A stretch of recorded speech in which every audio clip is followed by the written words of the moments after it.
美国新泽西州纽瓦克港3月中旬查获454公吨的中国大陆走私猪肉及肉制品，数量创下美国历史纪录。港口主管表示，这是精心策划的走私活动。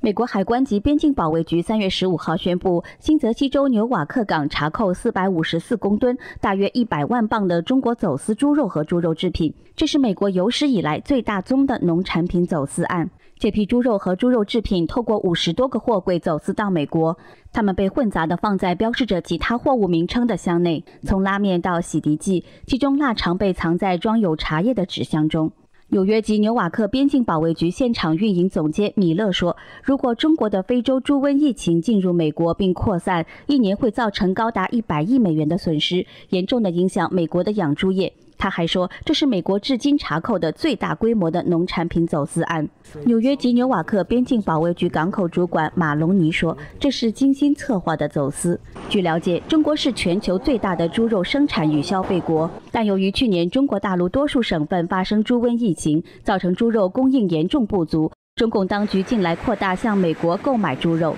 路透社报道，美国农业部3月14号公布的最新资料指出，截至3月7号的一周内，中国大陆从美国进口的猪肉重达23846吨，是美国农业部自2003年以来记录中的第3大出口订单。旅美时事评论员兰树认为，中国大陆已经是美国出口猪肉的第3大市场。现在大陆把猪肉大量走私到美国，不合常理，尤其是在中国发生大面积猪瘟疫情的猪肉短缺时期。那么，走私猪肉背后的原因非常发人深省，美国有关部门应该严查。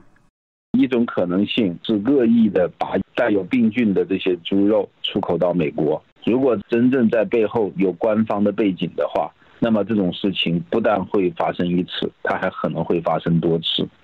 旅美时事评论员邢天行也表示，大陆地区走私大量的猪肉到美国，背后可能有更深一层因素，因为中共内部的政治情况非常复杂，也可能有人想借此制造一种乱局，走私有猪瘟病毒的猪肉，来造成中美之间关系的激化与紧张。旅美作家张宁认为，中共从来就不遵守法规，总是使用各种隐秘、毒辣的手段来残害他的对手。 目前，中共最强大的对手是美国，但他的军力还不敢公然跟美国对抗，所以就使用这种走私手段，利用可能已遭猪瘟病毒污染的猪肉来危害美国。他还认为，中共把猪肉走私到美国，完全是价值背离，这种行为就是在对美国发动超限战。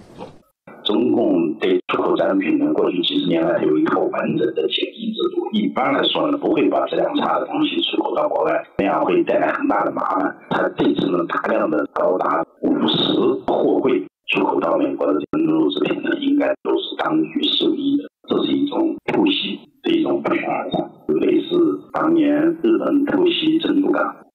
纽约华人选民协会理事长叶汉忠曾有多年的美国超市工作经验，他希望美国联邦政府全力追查，因为走私猪肉不可能只发生在美东，美国西岸也需要警惕。很显然，这是一个有组织的大规模的走私。中国有一句话就是说，杀头的生意有人做。我相信联邦方面也一定会全力的追查。如果只有这一个，那问题可能解决了，但是我相信不可能只有这一个。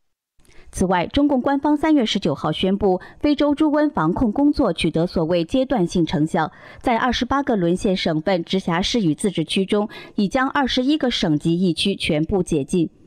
共产党的话，什么时候能够相信呢？当年SARS已经死了不少人了，他还在对外面说欢迎全世界的旅客到中国去旅游。 死人的事他都不放在心上，何况十几只猪？所以中共说的这些官方的通报都是不值得相信的。